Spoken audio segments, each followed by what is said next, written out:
예, 안녕하십니까. 미디어치 시청자 여러분. 어제 월요일 방송을 제가 못했는데, 일단 이 일요일 봉하마을 집회 끝나고, 거기서 이제 이른바 경남 탕기국, 이제는 뭐, 우리 신당, 경남 도당이죠. 그분들하고 얘기하고, 오전에 좀 올라오는데, 갑자기 또 이제 당에서 비상회의를 한다 그래가지고, 한 3시간 정도 당에 있다가 보니까, 시간을 못 맞춰가지고 방송을 못했습니다. 오늘도 잘 또 당의 비상회의가 또 잡혀있는데, 말 그대로 지금 5월 9일까지는 비상이 맞죠. 지금 도당 5개 창당이 됐는데, 중앙당 이 창당 수령증은 받았는데, 또 지역 도당은 또 못 받았다 그래가지고 지금 난리예요, 난리. 이제 4월 16일까지 후보 등록증 내야 되는데, 이거 서류 정리하느라고. 그러다 보니까 사실 지금 뭐 어떻게 보면 우리 당이 지금 이 절차나 이런 부분들을 못 지키고 있는 거는 뭐 분명합니다. 못 지키는 건 분명한데 그걸 뭐 일부러 안 지키려고 그런 게 아니라 워낙 이 시간도 없고 긴박하게 막 다른 사건들도 터지고 이러다 보니까 당 지도부에서 이렇게 결정을 했는데 다음날 또 갑자기 다른 일이 터지고 막 이렇게 되니까 어쩔 수가 없어요. 뭐 저도 이 당 옆에서 봤을 때 정말 당이 이건 너무 잘못하고 있다 그러면 제가 뭐 비판도 하고 할 텐데 지금은 사실은 비판할 수 있는 상황이 아니고 짐 하나라도 더 거들어줘야 되는 상황이니까 그래서 우리 지금 당원일 수도 있고 아닐 수도 있을 텐데 일단은 도리 없는 것 같습니다. 제가 볼 땐 이 5월 9일 대선 때까지는 현 당 지도부에 대해서 좀 실수라더라도 이거는 우리가 보완해주고 가고 모든 책임은 이제 5월 9일 이후에 대선 이후에 그 결과를 놓고 얘기를 하는 게 맞지 않나. 그래서 저도 그냥 현재까지는 당에서 언제 어디서 갑자기 도와달라고 전화하면 바로 가고 뭐 그런 식으로 일을 합니다. 근데 모르겠어요. 지금 이제는 뭐 회의 체제가 됐는지 안 됐는지 모르겠지만은 뭐 회의 들어오라는 얘기도 그냥 갑자기 당일날 오전에 연락이 오거든요. 뭐 그거 가지고 제가 한 번도 불평해 본 적이 없습니다. 워낙 바쁘니까 그렇게 되는 거기 때문에 협조를 지금 저도 잘 하고 있고 뭐 그러다 보니까 지금 미디어치 TV가 하나 좀 빠지게 됐습니다. 근데 오늘은 이제 반드시 해야죠. 이제 조원진 자유한국당 국회의원이 우리 당에 입당은 했습니다. 입당은 확실하게 했고 대선 후보로 나가냐 안 나가느냐 문제 가지고 지금 한 4, 5일 정도 이제 굉장한 혼란이 벌어진 겁니다. 근데 이제 저 같은 경우는 제가 이미 미디어치 TV 때 설명해 드렸는데 그때 당시 조원진 의원이 우리 당에 올지 몰랐어요. 지난주에. 이 대선 이후에 들어온다고 생각을 하고 있었단 말입니다. 그러니까 이제 이 정광택 이제 대표하고 정광용 사무총장이 후보가 없으니까 그렇게 되면은 저하고 정미용 그리고 뭐 본인 허평한 장군 이렇게 넷이 나가달라. 나가서 일단은 경선으로 흥행이라도 끌고 있으면은 혹시 또 모른다 또 그 경선하는 과정에 또 누가 들어올지. 그래서 이제 바람잡이용으로 이제 어떻게 보면 홍보를 했던 거거든요. 근데 그 과정에서 이 자유한국당 내부가 문제가 많이 벌어졌습니다. 예를 들면 이제 홍준표 지지율이 막 추락을 하니까 이게 뭉치질 않는 거예요. 조원진 이제 의원이 판단할 때 대선 때까지는 뭉쳐 있을 수 있지 않았을까 약간 좀 판단했을 겁니다. 물론 조원진 의원은 한 달 전부터 지금부터 한 달 전부터 김진태 의원 등등과 이 탈당을 논의했고 분명히 탈당을 하겠다는 입장을 가지고 있었지만은 탈당 시기를 보고 있었거든요. 예상보다 이제 좀 빨리 탈당을 하게 된 거고 그럼 우리는 이제 이 문제 어떻게 처리하느냐 했을 때 지금 그걸 왜 절차 없이 추대했냐 그러는데요. 절차를 비상대책위를 제대로 구성 못한 건 맞지만요. 내용상으로는 큰 문제가 없는 게 그 당시까지 공식적으로 출마 의사를 밝힌 사람이 정광용 사무총장하고 저하고 정미용 대표하고 허평한 장군 4명이었거든요. 후보가 4명입니다. 이 후보 4명 중에서 제일 먼저 정미용 대표가 원래 우리가 조원진 의원이 와줬으면 좋겠다고 생각하고 있었는데 와줬으니까 빨리 추대하자. 이게 시간도 없는데 당 지도부가 추대한 게 아니에요. 같이 나간 후보들이 이제 그렇게 얘기하는 겁니다. 그 저한테 연락이 왔어요. 저도 흔쾌히 동의를 했고 허평한 장군도 동의를 하게 된 겁니다. 그래서 그 지난주 토요일 날 추대라는 개념은 당이 추대했다기보다는 같이 나간 후보 4명이 추대를 했다고 보시면 됩니다. 그 뒤부터 이제 당은 절차를 밟고 있는 거죠. 뭐 그 와중에 또 남재준 장군이 뭐 경선에 오니 뭐니. 근데 저는 이제 이런 문제에 대해서는 제가 알기로는 남재준 원장님은 권영애 우리 당 대표에게 정식으로 통보를 했습니다. 원래 무소속으로 나가기로 했고 이미 당신들 그 안에 있는 주요 멤버들이 조원진 의원을 추대했는데 무슨 경선이냐. 나는 나대로 가고 당신은 당신대로 가자. 그러다가 또 이제 어떻게 될지 모르죠. 5월 9일 그때까지 어떤 일이 벌어질지 모릅니다. 갑자기 남재준 원장님이 또 우리 당에 들어와서 조원진 의원하고 뭐 단일화할 수도 있고 뭐 그건 복잡한 문제인데 일단은 그냥 가기로 어제 결정을 했습니다. 그러면 이제 더 이상 이 얘기가 나오면 안 되는 게 우리 당도 우리 당이지만요. 저는 남재준 원장의 캠프도 마찬가지입니다. 제가 알기로는 자꾸 이렇게 추대를 얘기하는 사람들이 남재준 원장 캠프에 깊숙이 개입한 사람들도 아니에요. 이 밖에 있는 사람들이 자꾸 그러면은 남재준 원장 선거운동을 못해요. 저런 식으로 하게 되면은. 우리 당 대표하고 남재준 원장하고 1대1로 군 직계 후배입니다. 직계 후배, 남재준 원장이. 권영애 장군이 여단장 할 때 그 밑에서 남재준 원장이 대대장을 했어요. 그 정도 관계에서 두 분이 결정했으니까 이제 우리는 우리 당 후보를 띄우고 남재준 원장 캠프는 남재준 원장을 띄우면 되는 겁니다. 그 다음에 이제 둘이 어떤 식으로 결합될 수 있는 여지들은 있으니까 그건 또 우리 당 지도부하고 남재준 원장 캠프 지도부에 맡기면 되는 겁니다. 그럼 전 당연히 이제 새누리당 소속이기 때문에 저는 우리 당 후보 이야기를 하겠습니다. 제가 연락을 제가 받자마자 10초 만에 조원진 의원 후보를 지지한 이유는 제가 방송에서 설명했듯이 사기 탄핵의 진실을 정확히 알고 전달할 수 있는 능력이 돼야 된다. 그건 태극기 집회에 많이 나오면 나올수록 사기 탄핵의 진실을 많이 알게 돼 있죠. 근데 조원진 의원은 저보다도 더 많이 아는 게 있어요. 국회 안에서 사기 탄핵이 어떻게 진행됐는지는 저는 모르잖아요. 저는 바깥에서 흘러나온 팩트를 갖고 알고 있는 거지. 국회 내에서 김무성이 어떻게 움직였고 박지원이 어떻게 움직였고 그 당시 지금 있었던 정우택은 어떻게 움직였고 그걸 알고 있어야 되거든요. 정당끼리 이제 경쟁과 싸움이 벌어지는데 그걸 손바닥처럼 알고 있습니다. 그러니까 태극기 집회에 많이 참여한 저나 정미영 대표가 모르는 걸 알고 있는 거죠. 그리고 전달 능력은 우리가 연설이나 여기서 다 검증이 된 거고 그걸로 이제 1차 자격은 다 끝난 겁니다. 뭐 더 검증할 거 없는 거고 두 번째 이제 경쟁력은 우리가 지금 우리 뭐 장난으로 대선 치르는 거 아닙니다. 직접 대통령 만들겠다는 자세로 가고 있지 한번 해보자는 걸로 지금 가고 있는 거 아니에요. 절대. 그건 조원진 의원이 안 들어왔어도 마찬가지입니다. 그거는. 저나 정미용 대표 출마했을 때도 다 그 각오 가지고 가는 거지 한번 경험 쌓아보겠다 그렇게 가는 거 아니에요. 그럼 우리가 이제 대선을 이기기 위해서는 첫 번째 미션이 뭐냐 저 정우택의 횃불당을 무너뜨리는 게 우선입니다. 최단기간 안에 정우택의 횃불당을 무너뜨려야 돼요. 그 무너뜨리는 거 전혀 어렵지 않습니다. 탄핵을 찬성한 자유횃불당의 의원들이 66명, 탄핵 찬성자가 한 30명, 탄핵 반대자가 66명, 탄핵 반대가 더 많은 당입니다.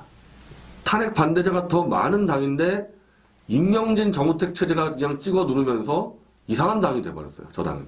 탄핵을 찬성하는지 반대하는지 모르는 당. 홍준표 후보도 지금 저 사람이 탄핵을 찬성했는지 반대했는지 전혀 모르겠습니다. 말 한마디 할 때마다 바뀌니까. 저렇게 정체성이 흔들리는 당은요. 조금만 좀 벽을 좀 쳐주면요. 와르르르 무너지게 돼 있습니다. 쉽게 얘기해서 5명 정도만 더 탈당해줘도요. 저 당은 못 버팁니다. 어렵지가 않다는 거죠. 그러기 위해서는 저 당의 3선 의원이고 저 당의 핵심 지역인 대구에 있는 조원진 의원이 나와주는 게 가장 큰 건이었다는 거죠. 다른 사람이 들어오는 것보다 횃불당의 3선이자 대구 국회의원인 조원진 의원이 들어오는 게 큰 이제 벽을 뚫어버렸다. 그래서 저는 순식간에 무너질 수 있다고 봅니다. 그거 역시 이제 저나 정미용 대표는 할 수 없는 일이었다는 겁니다. 그래서 아주 간단하게 추대가 된 거고 실제로 지금 그 역할에 조원진 의원은 충실하게 잘 하고 있습니다. 그저 횃불당의 약점은 또 뭐냐면은 저 당은 지금 벌써 10년째 여당을 해온 당입니다.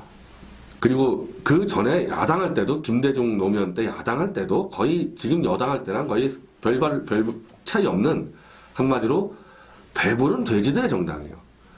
이번 대선 때 선거 한도금이 500억 원입니다. 선거 비용이. 그러니까 쓸 수 있는 선거 비용이. 그럼 일반적으로 저 횃불당은 어떻게 선거 치르냐? 한 100억 정도를 일단 국가에 지원받아요. 이번에도 100억은 지원받습니다. 그러면 나머지 400억을 은행으로 대출을 받습니다. 왜?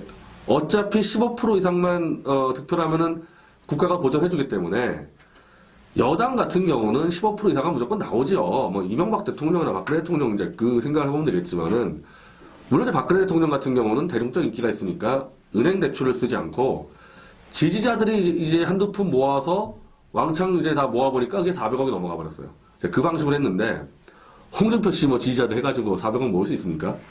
그러면 이제 15% 이상 될 수 있다는 그 확신을 갖고 여론조사 결과를 들고 가서 은행이나 독지가한테 대출을 받는 건데 오늘까지 제가 여론조사 보니까 5.7%짜리도 있어요.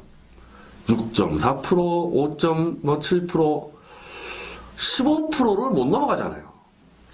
저거 가지고 최소한 제가 볼 때 은행은 대출 못 받습니다. 은행은. 저 지지율 가지고는 아니 예를 들면 뭐 신한은행이 대출해줬다 400억을. 근데 홍준표 씨가 만약에 10%도 득표 못 해가지고 돈을 못 갚는다. 신한은행 담당자 다 목잘리죠. 지지율이 5%인데 이거 대출 왜 해줬냐. 그러면은 자금 만드는데 상당한 지금 지장이 있을 거다. 유승민 그 바른정당도 똑같은 처지고.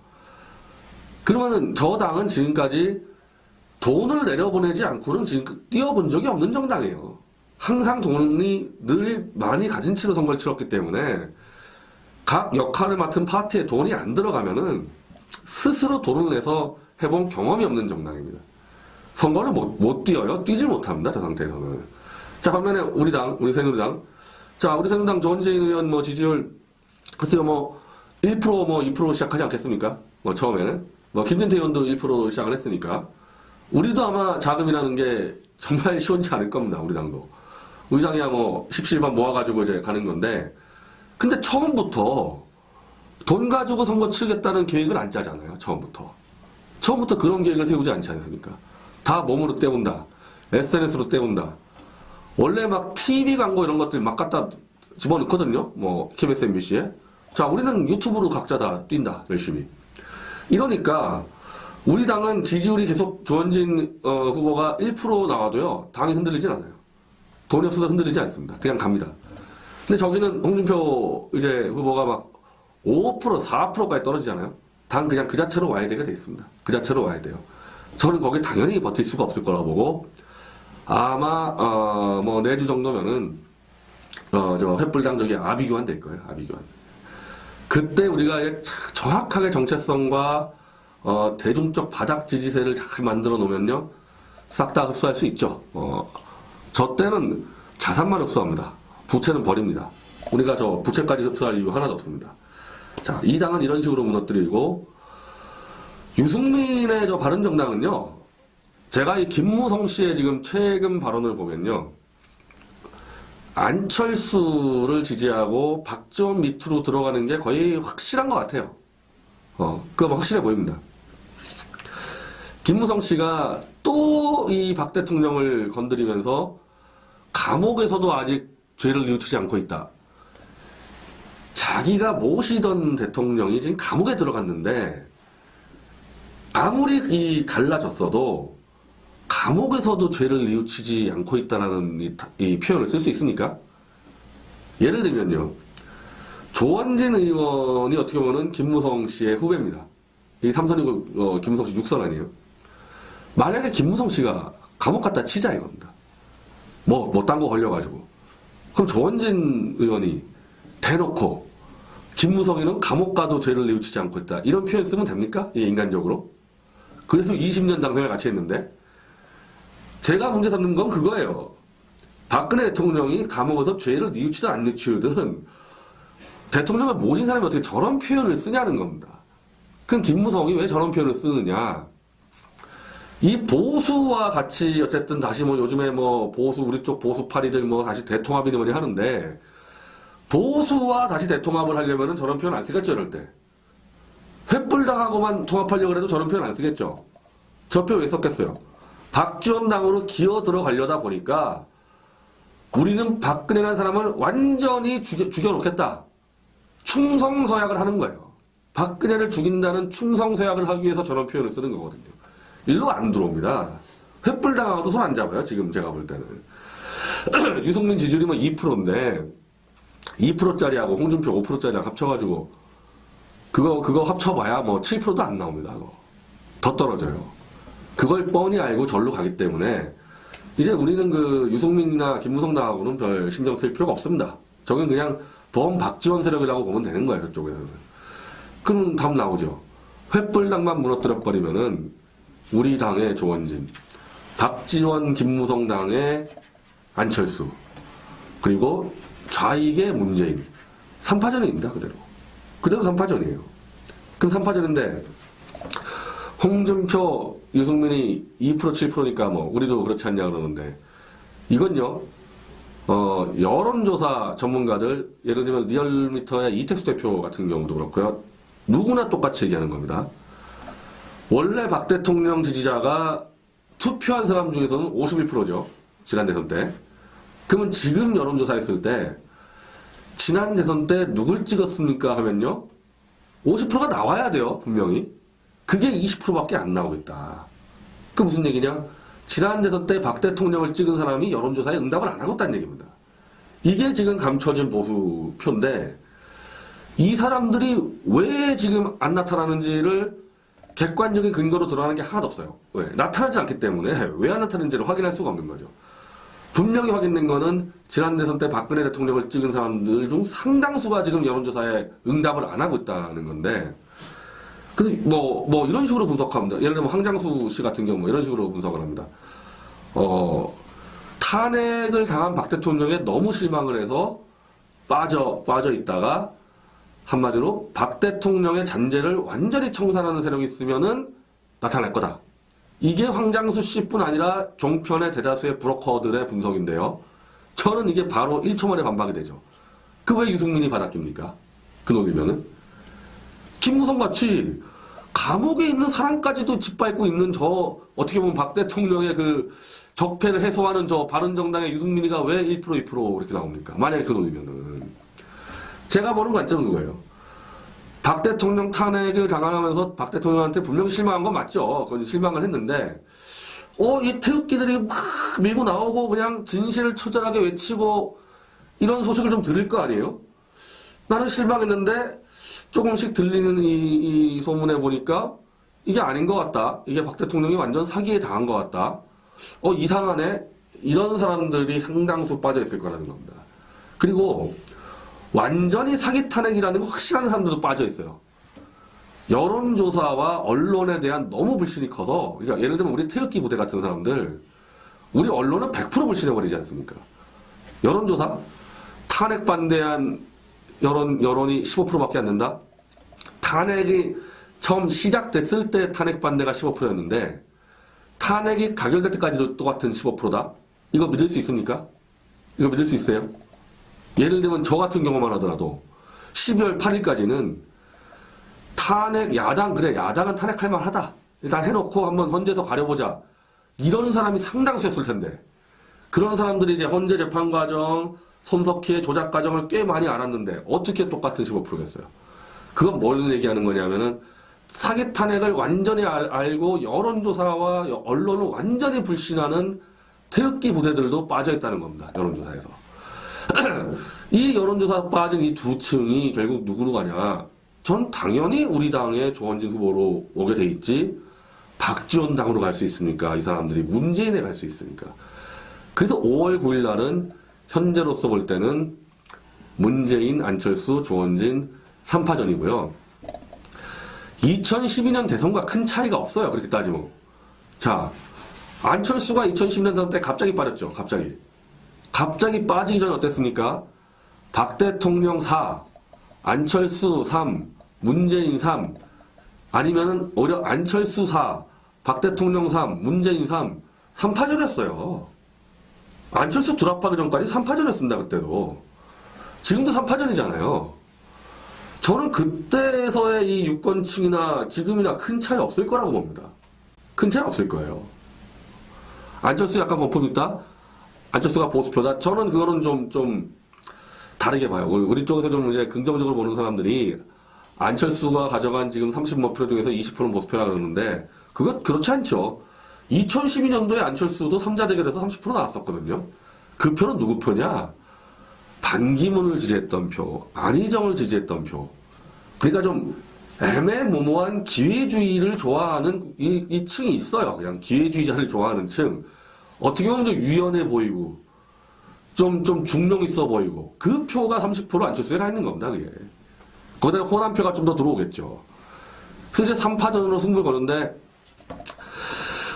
뭐 저는 충분히 승산이 있다고 봅니다. 3파전 가면은. 왜냐면 이제 문재인의 지금 하는 행태가, 이건 뭐 지금 가관이죠, 가관. 뭐, 문재인 아들에 의혹에 대해서는 대처하는 행태를 보십시오, 이거. 떠들지 마라, 너희들. 뭐, 이 수준이잖아요, 지금. 더 거론하지 마라. 뭐, 너희 죽고 싶냐? 지금 이 수준 아니에요? 노무현 뇌물가족? 노무현 재단의 공식 입장이 뭔지 아세요? 노무현 뇌물가족에 대해서 우리가 집회한 거? 상대할 가치도 없다. 아예 이 사람들은요, 정상적인 소통은 완전히 깡그리 무시하고, 우리가 집권하면 너희 다 죽어 지금 그렇게 나오고 있거든요. 이래서 지금 떨어지는 겁니다, 지지율이. 이래서 떨어지는 거예요. 그리고 안철수 기회주의? 제가 볼 땐 가만 놔둬도요, 저 좌익 문재인 쪽이 가만 안 둡니다. 우리가 이렇게 날뛰지 않아도요, 문재인 이쪽 세력이 안철수 가만 안 둡니다. 거의 뭐, 바지끄레기 자꾸 끌어내릴 겁니다. 그리고 건 바이 건 무진장 많아요. 안철수 건에 대해서. 그건 제가 2011년도에 제가 공격한 것만 해도 수두룩한데, 그거 다 튀어나옵니다. 가장 공격당할 게 없는 게 우리 당입니다. 이미 우리는 박 대통령이 난도질 당해버렸기 때문에 더 당할 게 없어요, 여기서는. 우리는 오히려 지지세를 확 회복해 나가는 거죠. 그래서 저는, 우리가 뭐 실망하는 경우도 있는데, 뭐 저도 사실 그랬습니다. 그거 굳이 뭐, 이 엉망인 사기 대선판 우리가 왜 참여하느냐. 그렇지만은, 저는 뭐 솔직히 이제 그 당시 김진태 의원도 그랬었고, 지금 조원진 의원도 그렇고, 이렇게 결단해줄 줄 몰랐거든요. 이런 결단해준 이상, 우리가 한번 가능성을 보고 최선을 다하되, 명심해야 될 거는, 대선을 이기기 위해서 혹시라도 조금이라도 잔꾀를 쓴다거나 잔머리를 쓰고 야합을 한다 생각 들어가면 분명히 집니다. 그걸로 절대 못 이기고, 제가 처음 말씀드린 대로 사기 탄핵의 진실을 밝히겠다는 운동적 차원으로 접근하면 이길 수 있을 거예요. 그럼 충분히 이길 거고, 조원진 의원이 지금 나와서 지금 하는 말들 보면 뭐 제 생각과 거의 차이가 없습니다. 똑같고, 우리 당 지도부도 그렇고, 뭐 다 마찬가지일 겁니다.